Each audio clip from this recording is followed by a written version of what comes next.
There's a controversy brewing right now, and it's probably going to take fruition today because, as you know, President Barack Obama is supposed to give a speech to school kids. And in some places in the United States, they're saying, no, no, no, we're not going to have that. We don't want it. And some people are saying it's fine. Now, is this an unusual thing for half of the country to tell their children not to listen to a speech that the president is going to make? It's never happened before. Well, I think what has happened, because we've had other presidents who have talked to children before. What the president is going to do, and what he said he was going to do, was to say to children, which I think all parents would agree, work hard, stay in school, and study. Everybody says, hooray, that's just fine. But then he had said, and I may not get the words exactly right, but then, as part of it, he had said, and you can write to me or let me know what you think you could do to help me, the president. And that's when some people said, I don't want my kids getting involved. Why should they be helping the president and so forth? So he's not going to do that. But that's what they're objecting to, that he had asked children, maybe you have some thoughts on helping me. So it became a whole brouhaha with the right, let's say, saying, no, he shouldn't be asking our kids. Let your kids listen to the president saying, stay in school and study. You know, I think it's so silly that, for me, for one, I would love to hear what their thoughts are about helping the president, because we all want to help the president do a better job because this is our country. So I would love to hear just what, there's a proverb that says, out of the mouth of babes. You remember that one? I mean, you know, and I think engaging children in politics is just as important as engaging them in the discussion of history and learning about their presidents and things that, the atrocities that have happened in this world. But so I don't think that's going to happen. By the way, the president released his speech already. I think he released it yesterday. Yeah, it's been on the website. But is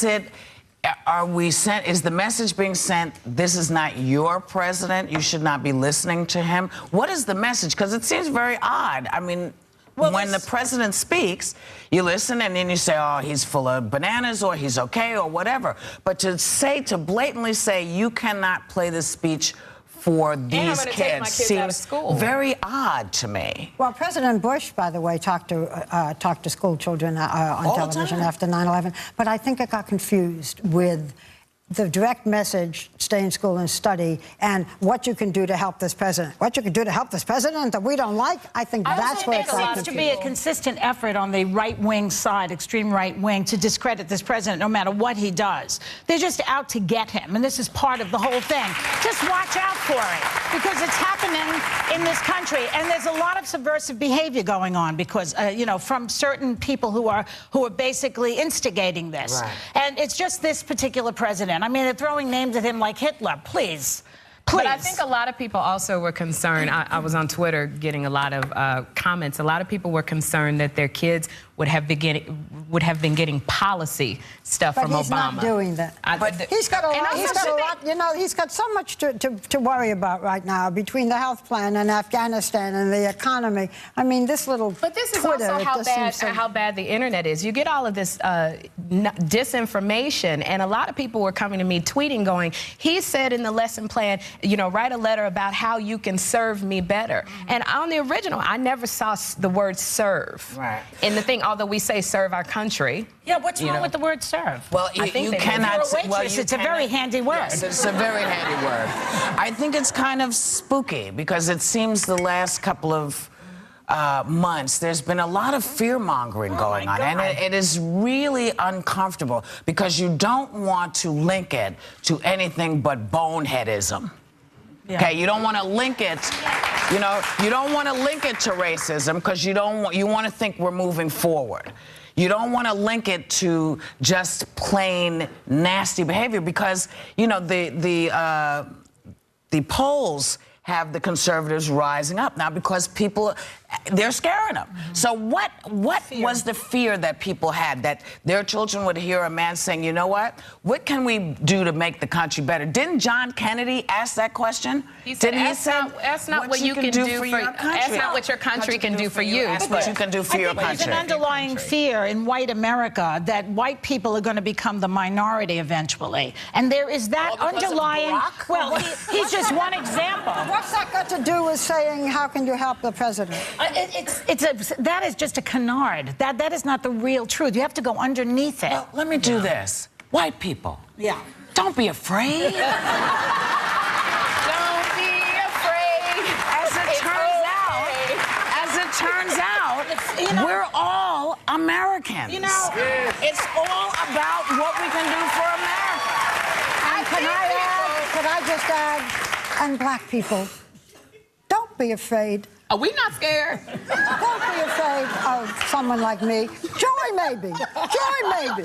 No, I'm the last person to worry about. No, she's very close. You know, it's just a rowboat away from me. A lot of folks think it's, you know, again, I was getting my tweets that they didn't want their kids having a hero worship. worship. All the news from tweets. No, but I had a lively discussion on Twitter about this, you know, about this. You have a little OCD on Twitter. Yeah. She is constantly tweeting. It's going to cause blindness. Something that was... No, that's not what's going to cause my blindness, something girl. that people were tweeting about. Not that I know anything about tweet, but it was the only way I could link the two. There seems to be a trend of people dissing their exes in public, but that's not what I'm going for. I'm going for something that is more positive, like the fact that Diane Sawyer is going to be taking over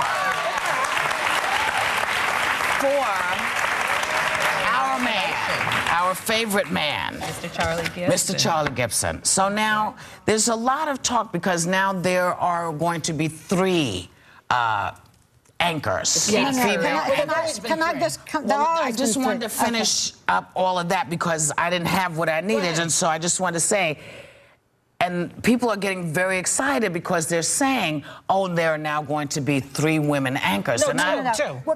Can I just clear it up? Sure. I'm sorry, dear, because I just don't want you to stop me the wrong way. No, people keep stopping me, and I keep stumbling over my lips. It's okay. Go ahead. Okay. Okay. I love you no matter what you say. But what do you want to say? Let me just clear it up, because I'm very happy about this, and I should say it. I think Diane Sawyer is a wonderful journalist, and she and I have been colleagues for many years. Charlie Gibson decided, to many people's surprise, because he's still so good and so strong, that he wanted to retire, and he's going to leave doing world news in December. And some of you didn't even know this because I heard a few people saying, oh, and the reason he did this, no ulterior motive. He wants to spend more time. His wife was the headmistress of a private school in New York, a terrific woman, Arlene, and he wants to spend more time and travel with her, and she had retired from her job and spend more time with his children, and this was just a matter of a quality of life choice.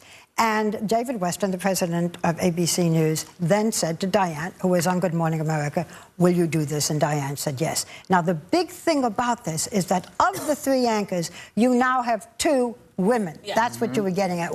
Diane Sawyer will be on ABC, and Katie Couric will be on CBS, and Brian, that's Katie, and Brian Williams continues to be on NBC.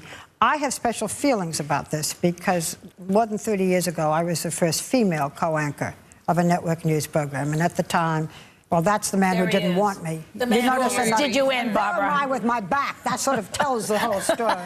And nobody was ready for it. And it was a disaster and very painful for me. But the only thing now, which you're going to see on Twitter, is now they're trying to say, oh, it's going to be a catfight between Diane and Katie. Which one's going to lead? Because this is a woman and that. And you don't see this with men. So I just say bravo to Diane, bravo for Katie, and I hope that the press does not make this into what should not be a catfight. How does it feel? You paved the way for a lot of this to be happening. How does that feel for you? I'm very proud of it. Yeah. I really am very proud of it. I think a lot of people had asked me had asked me last week how I felt about it, and Diane and I talked. We emailed. You're a pioneer, Barbara. We need a stagecoach for you. I mean, but really, Barbara, you took a lot of guff. You took a lot of stuff from these men, which we don't have to take, you know, from men today. You took a lot. You had to get on the air every day and smile and act like they didn't say anything to you backstage and, you know, didn't give it to you. Well, maybe that will be my legacy, and if that's the case, it will be. That's very nice. It will be. All right. So, legacy, great anchorage. Anchorage. Great anchorage. Great anchorage. Great Fairbanks. We're going to go and come back with even more strange hot topics.